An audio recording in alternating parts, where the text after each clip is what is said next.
What's going on, guys, and welcome back to another video. With Phase 3 dropping tomorrow, we have so much stuff to go over. I can't do a deep dive into everything in one video, but I'm going to put together all the most important stuff in a nice highlights video for you right now so you know what to expect and you know what's coming tomorrow. So without further ado, let's dive in. So first and foremost, I think the star of the show for Phase 3 are going to be the Nightmare Incursions. The Nightmare Incursions are PvE-focused events that are spread across 4 locations. Within Azeroth, we have the Ashenvale location. It's going to be in the northeast corner up here. We have the Duskwood location, obviously in the heart of Duskwood in the Twilight Grove. We have the Feralas location, which is in the northwest up here. And then we have the Hinterlands one right up at Ceridane, where all the green Dragonkin are. So these Nightmare Incursions are going to be basically a repeatable / spammable PvE event that earns you reputation and tons of rewards based on that reputation, and they also mentioned that it may be a really good way to level. So, is this going to replace dungeon grinding? We don't really know. My group's plan is going to be to blast a quick Gnomer on launch, maybe get a level from that or close to a level, and then head to some Nightmare Incursions and see how that is. We want to farm that rep anyways, and then maybe head to Zul'Farrak around level 44, 45.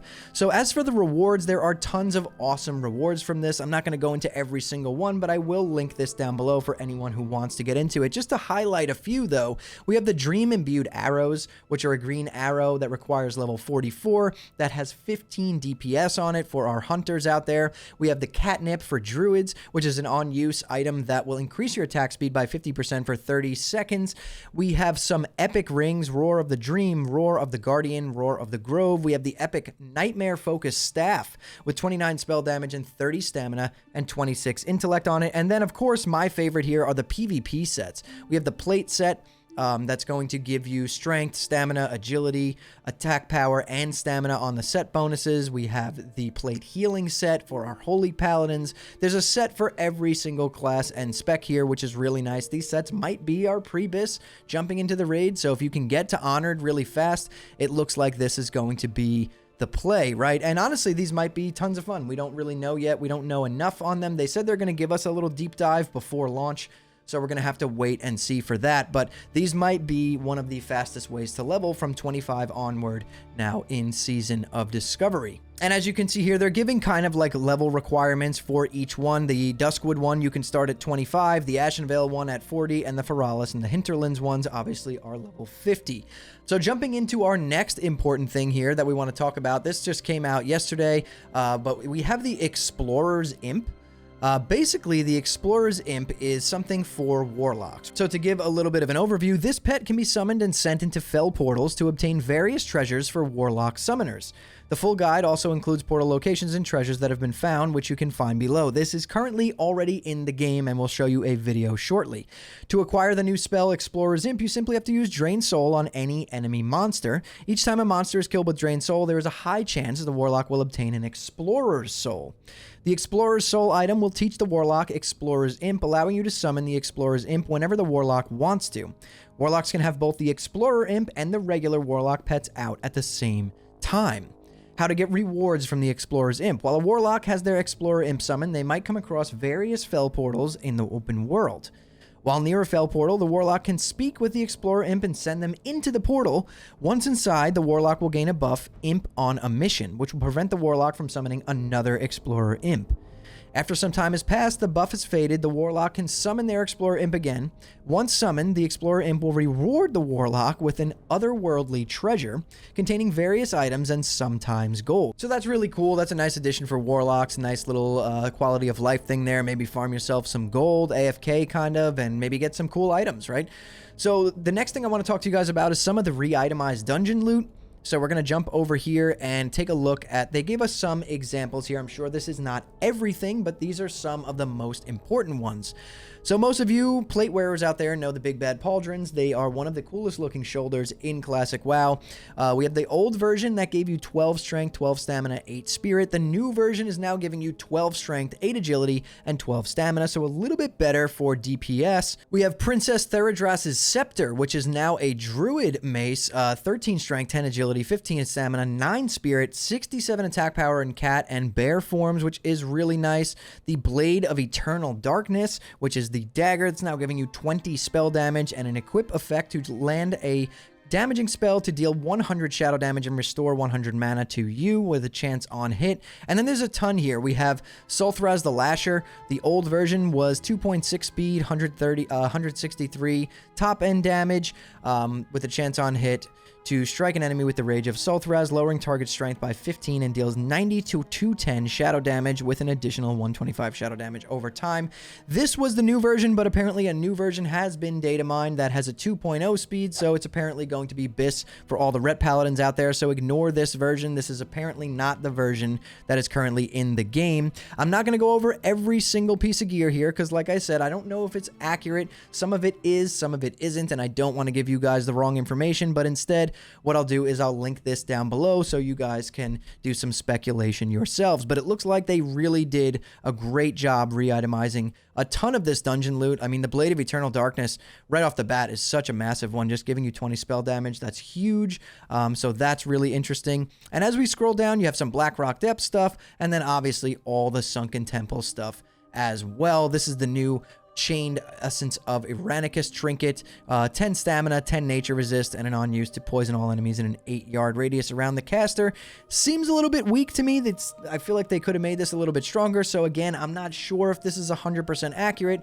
So don't, take this with a grain of salt. I don't know if all of this is accurate, and I don't want to give you guys the wrong information, but some of it is, some of it isn't. It's going to be one of those wait and see scenarios, but we do get to at least see that they are changing a lot of I mean, this is pretty much all the dungeon gear that you'd be getting all the way up to level 50. They are changing a lot of it, so keep that in mind. For our next order of business that is currently live right now, the Ashenvale quest for Warsong Gulch Reputation is now a daily instead of a weekly, so if you aren't yet, go ahead and get exalted with Warsong Gulch. It will take you a max of a week or two if you are already revered. If you just do it once per day, you're getting 1,000 rep per day, which is really nice if you are revered. So go ahead and do that. That's awesome for anyone who hasn't finished their Warsong Gulch Exalted grind yet. And then I'm sure some of you have been seeing this in game already. We have the Bush and Crate disguises available at the Waylaid vendors. We have the Bargain Bush and the Empty Supply Crate. You can basically disguise yourself as a bush or a crate and walk around. It's pretty cool if you look at it. This is what the bush looks like, and all these bushes in Ironforge. So pretty nice quality of life, just fun items that they're adding here. The crate's really cool. I was watching my friend do some Arathi Basin last night, and he was like disguising himself as a bush and like sneaking up on people. So that's a pretty cool item. Definitely make sure you go pick that up if you can. And then Wowhead also posted a list of all the dungeons available in Phase 3. So it looks like we are going to be able to enter Blackrock Depths, Moradon, and Zul'Farrak, just as suspected by most people. And then clearly we cannot enter Sunken Temple as a dungeon because it is the new raid. We can enter Blackrock Depths, like I just said, but we cannot enter Blackrock Spire, Dire Maul, Skullomance, or Stratholme, so that could be hinting towards maybe those are going to be an important piece of Phase 4, but I guess we're going to have to wait and see. For some general updates, some class updates, and things like that, let's dive in here. This was a blue post made yesterday. They were basically going over everything coming tomorrow, which I've been doing for you in this video, so we're going to head down to the class section of this. For Hunters, Sniper Training no longer grants 10% critical strike after not moving for 6 seconds. Sniper Training now grants a stacking 2% increased critical strike chance every 2 seconds when not moving, and when the hunter moves, they lose 1 stack of Sniper Training per second. So that sounds a little bit better. It's going to be easier to play around that if Sniper Training is used for hunters. True Shot Aura now grants an additional attack power benefit to the hunter that is providing the aura buff. So again, you're not going to be just a buff monkey where you're just buffing the rest of the raid. You're also getting some extra buff yourself by running something like True Shot Aura. We have Shaman Spirit of the Alpha, the loyal beta effect that the shaman will gain upon casting Spirit of the Alpha on another friendly target now grants a flat 5% damage bonus to the shaman who cast it. It was attack power, as well as granting the shaman a 30% reduction in threat generated. So Spirit of the Alpha, really nice. Just a flat 5% damage buff now. Lavalanche has been adjusted. Now deals 100 offhand weapon damage on hit. This damage bonus is now increased to 125 if your offhand weapon is enchanted with Flame Tongue. With a developer's note here stating the damage of Lavalash should essentially be the same, but we've instead shifted more of the damage of this ability to the bonus gained when using Flame Tongue weapon in the offhand. Way of Earth now requires a shield in the offhand to gain this ability's beneficial effects, so no longer will you be able to dual wield on Shaman and run Way of Earth. Rockbiter has had its attack power bonus reduced, with some developer notes stating, most of the adjustments to Rockbiter weapon, Lava Lash, and Loyal Beta have been made to further incentivize the usage of Wind Fury weapon and Flame Tongue weapon when dealing damage. Shamans were able to reach very high attack power numbers by utilizing double Rockbiter weapon and multiple stacking percentage buffs to attack power. This incentivized the use of the tanking imbue for DPS, which led to a variety of issues. With the addition of mental dexterity this phase, we felt the need to tone down Shaman attack power numbers and further incentivize using weapon imbues that are more geared towards damage dealing. And for those of you who don't know what mental dexterity is, dealing damage with your melee weapons increases your attack power by 100% of your intellect and your spell damage and healing by 30% of your attack power for 10 seconds. As for Warlocks, they're really feeling that Lake of Fire nerf here. Lake of Fire rune now requires the Warlock to channel the full duration of Rain of Fire to gain the increased fire damage benefit. I'm not a pro Warlock player here, but I'm assuming that no one is ever going to be using Lake of Fire ever again. For Metamorphosis, Warlocks may no longer gain the benefit of Soul Link while in Metamorphosis form. And for Warriors, we got Shield Slam changes here. Bonus threat calculation has been redesigned for Season of Discovery. Shield Slam now gains a % bonus to threat generated that will allow it to scale as a tank damage and block value increases. Additionally, Shield Slam now gains double benefit from block value, meaning that a single point of block value now increases Shield Slam's damage by 2 rather than 1. So that's a really nice buff to Shield Slam. May also be awesome for Warriors in Glad Stance in PvP, if you know what I'm saying, but I guess we're going to have to wait and see for that. The Gnomeregan Professions. The recipes sold by Ziri the Wrench, Little Sprocket after players complete the quest salvaging the Salvage-matic have been significantly reduced in price. An additional teleporter has been added to the base of the pillar where Wordle Wonder Gear resides in Feralist to allow players who fall off.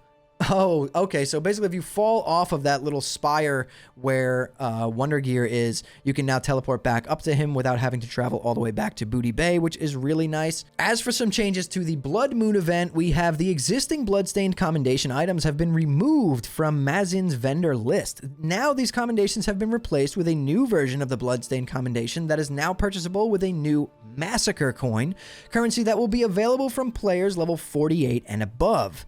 Please note that any existing Bloodstained Commendations players have in their inventory when patch 1.15.2 hits is released will now have a 2-week real-world duration and will expire after the time and disappear from your inventory. Please use these coins before Tuesday, April 16th. So make sure you use those up before April 16th because they will expire and disappear into thin air, and you will not be able to get them back. Additional rewards have been added to Mazin available at level 50 using the new Massacre coin currency.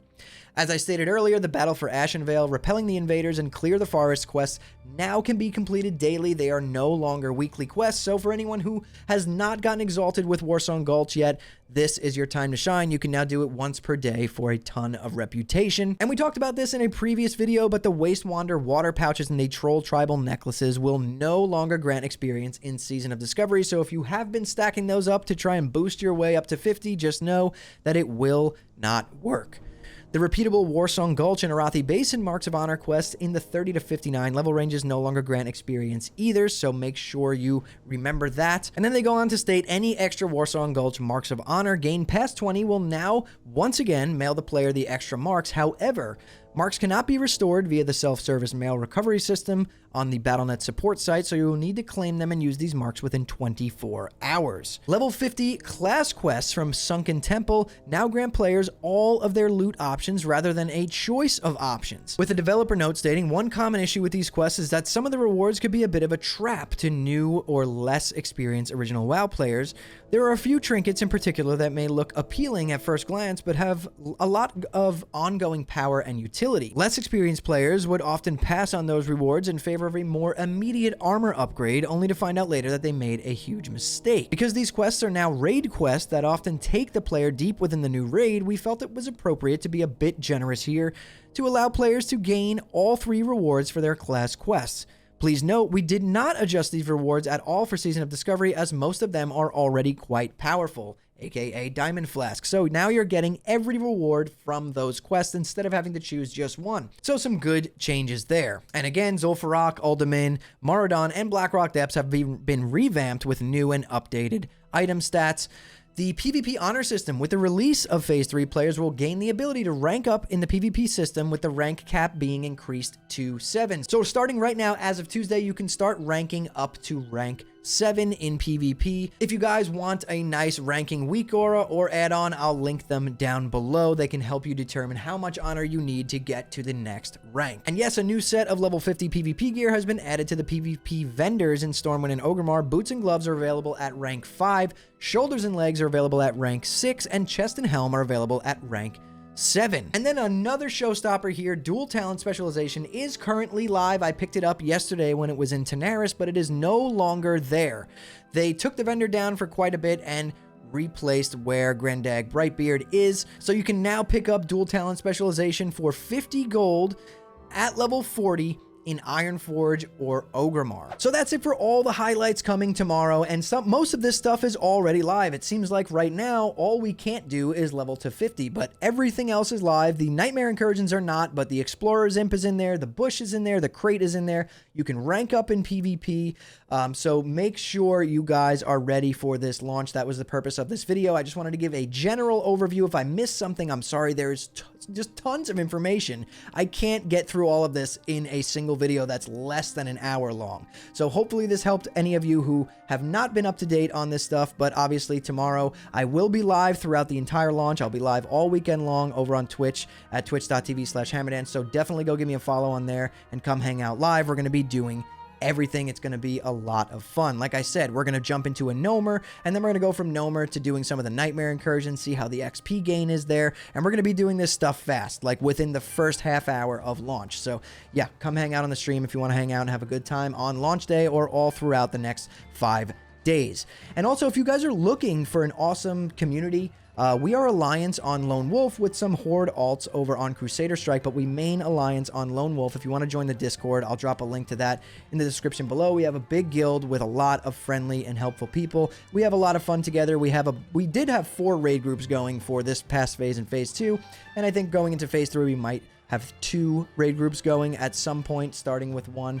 building up number 2. So definitely join the Discord or join the guild if you guys are looking for a home and looking for people to just hang out with and have a good time. But anyways, guys, if you enjoyed this, hit that like button, subscribe to the channel, and let's crush phase 3, right? Thank you all so much for watching and listening in. I'll see you all in the next one.